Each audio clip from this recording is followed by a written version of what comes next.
time for another physics problem.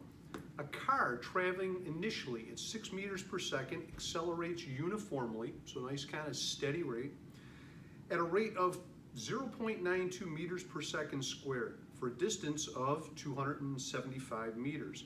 What is the velocity at the end of the acceleration? So again, the first part of problem solving is you've got to be able to picture what's going on in your head. And then you want to take that mental picture and make a simple physics diagram out of it and label it. So let's go ahead and start with step one.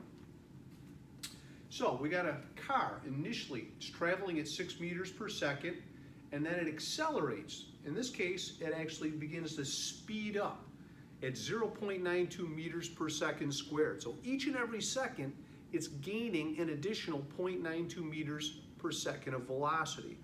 And it does this over a distance or displacement, right? It's all in the same direction, for 275 meters. What's the velocity at the end of this acceleration? So we're looking for final velocity.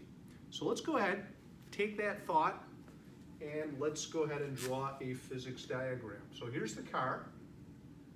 Well, let's assume it's going in this direction, so I'll make to the right positive. The initial velocity is 6 meters per second, so that's what our problem begins with. Car's traveling at that speed.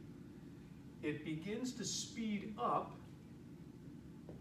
at 0.92 meters per second squared.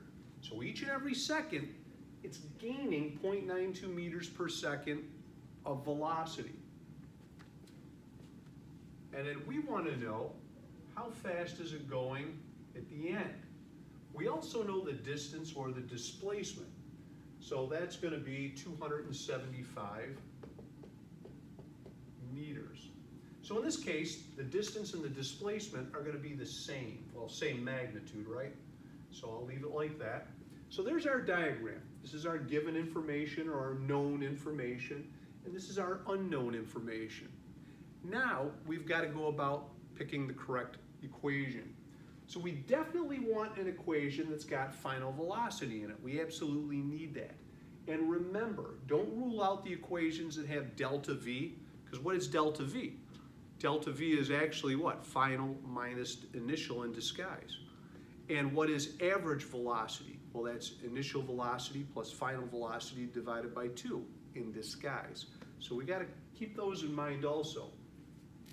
What I'm going to do is I'm going to go ahead and choose this equation. Velocity final squared equals velocity initial squared plus 2ax. So we're looking for the final velocity. There it is. I know the initial velocity. 2 is my constant. Acceleration, I know what that is. And I know what my displacement is. So I have all the other information I need for this equation. So let's go ahead and solve. So initial velocity is going to be 6.0 meters per second. Don't forget to square that, plus 2. The acceleration is 0.92 meters per second squared. And then the displacement, 275 meters. So what you want to do is take these three numbers, multiply them together, and then add them to 36. And then whatever you get, remember, we don't want velocity final squared, we want velocity final. So in order to get that, I got to take the square root of both sides. So I want to take the square root of all of that. And when I do that, I get 23.3. So 23.3 meters per second.